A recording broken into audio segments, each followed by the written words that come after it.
right, so you're here with Viral. Yours truly. Oh, he's taking over right away. Look at this. Okay. I like that. I like the shout out. Yeah, it's great. It's great. Yeah. Ladies and gentlemen, as you can hear, Viral is in the studio today. Yeah, we're in the studio today with Teri and Tim. Yeah, TNT. Z99 FM. Shout out to all the listeners. So you really are viral, though. Like you have over 1 million followers.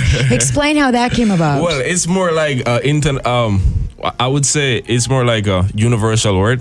Okay. Viral. So the whole viral thing is more like before music, I used to like be an influencer. Okay. Really? You know? Okay. So, what type of did you do like YouTube? Like well, like more like Instagram. Okay. So I was an influencer before music. So that what really kind of like transitioned into music. But I developed a love for music over time.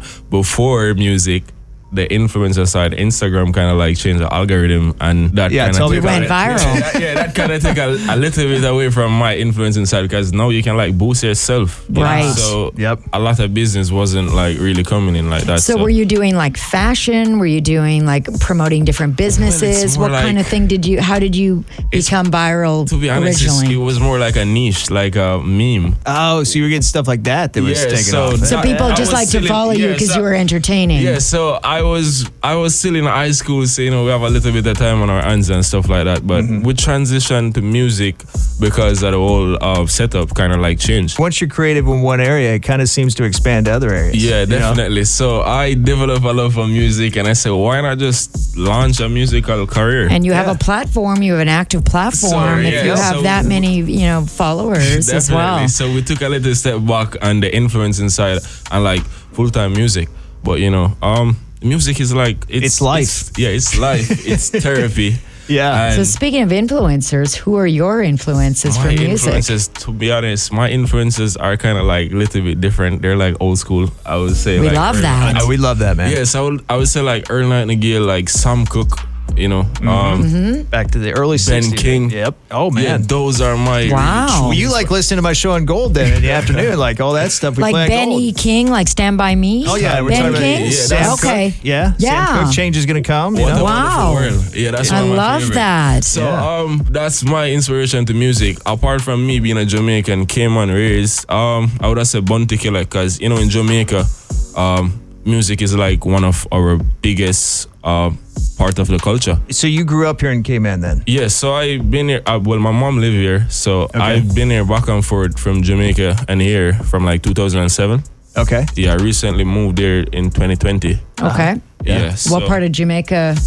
Well, I'm from Kingston. I have family in Spanish Town. I went to the Spanish Town High School. Jamaica was like my hometown, but it's between here and Jamaica, so it's been a while. How old were you first time you got here? First time here? Yeah. I was actually 7. Okay. Yes. So before that, what was the first piece of music you remember in your life when you're in Jamaica or whatever that really grabbed you? The first one you're like, oh man, this is it. I love this sound or whatever it was. Love this sound. Yeah. I was more like an old soul, to be honest. Growing up, I was an old soul. So it's sounds like it if you're liking music from the 60s and yeah. I would say Yellow Man. And what I'm trying to do at the moment is more like mix the genres, So I'm not really like specified in one genre. Okay. I'm open to like all other genre because we're trying to like enter the international scene, Don't you think that's kind of the evolution of music? Yeah, that's the evolution of music, and just to be creative, Well, that's where the Caribbean is really kind of the center of that right now, because this sound here in the Caribbean, you got reggaeton, you got the sounds out of Jamaica, dancehall and all that, and you combine it with the Afro pop that's coming across the ocean, and it all seems to coalesce right here, and as well as hip hop's just up north, so you got everything right here in the Caribbean. Yeah, we're smack dab in the middle of all of it. It's like a hurricane of music. Yeah, well, hey, slow down. It's going to be a heavy season. Yeah, we don't want to use that word too early. Have you? What's your latest release? Have you released an album? Have you done an EP, or where are you at with that? Because we are playing one of your songs right now. We love it. Definitely, and my appreciation to that. Latest track was World Is Yours. We have a few more tracks coming up. We have some international collab we want to work on. World Is Yours was the latest track. My first track was Tug Cry. Okay. Yeah, I remember posting Tug Cry. I didn't get a lot of feedback on that one, but it was my first track, and that was in 2022. Okay, so not that long ago. Yeah, so 2022. So I actually launched this music from like 2022. Tucker was my first, and we have Hollaback, where the fire keep on get bigger and bigger. I can see that. And then after now, we dropped Dibby, which was very controversial. It was a lot, positive and negative. World is yours. I love the message on that. I had to play that. Sometimes they say there's no such thing as bad press, right? Yeah, definitely. Even the haters were listening to listen, it. That was really my motivation, to be honest. Yeah, that was really my motivation. Whether it's positive or negative, I know that that's something that I had to deal with. So I just that was a perfect opportunity to like bridge that gap of like being numb to critics. Do you just want to get a reaction out of people no matter what it is? To be honest, that's me, theatrics and shock value. Yeah. So when you ask about viral, well, I have two sides as well, because I can see the side where you want to get the message out, like world is yours. You got this positive side too. But there's a side that's got a little mischief as well, and you want to get out there and just rock the boat sometimes, you know? We're always rocking the boat. But, in many ways. In many ways. But when I released that track, that was more like to captivate and like capture the attentions from a lot. You know, when we started our music, I know there had to be much more than just music. It's like a package, you know. We have to like come up with something, a hook. So what we normally do is I normally like find a hook and like build around that. Yeah, compelling spectacles.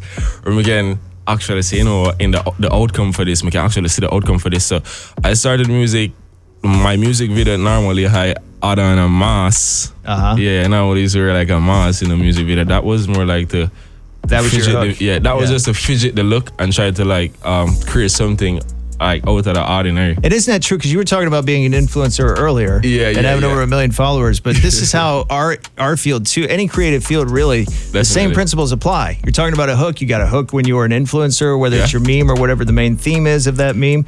A hook when you're on the air, like a main point to what we're talking about. You got to draw people in, draw your audience in. Hook with the music, something catchy. It's going to draw them in. It's all the same concept. You know? So it's more likely just a mixture of music and, you know, entertaining. Right. That's all. And where do you produce most of your songs? Most of my songs are recorded here. At home? Just at home? Anywhere? All from the Cayman Island. Oh, nice. Yeah. So like a home studio? So I have a home studio and I work with a few studios on island. Feel free to give them a shout out if you like. Definitely. Shout out to Hopscotch Studio. Yes. Oh, yes. We like them. They're right up the street here. They're the original OG, really. Big up to Hopscotch Studio. Shout out to Ilbum Records. Shout out to Visually Sound Records. Elbad Records. Yeah, those are some of the record labels that we can actually say, you know. Nice. I record most of my songs.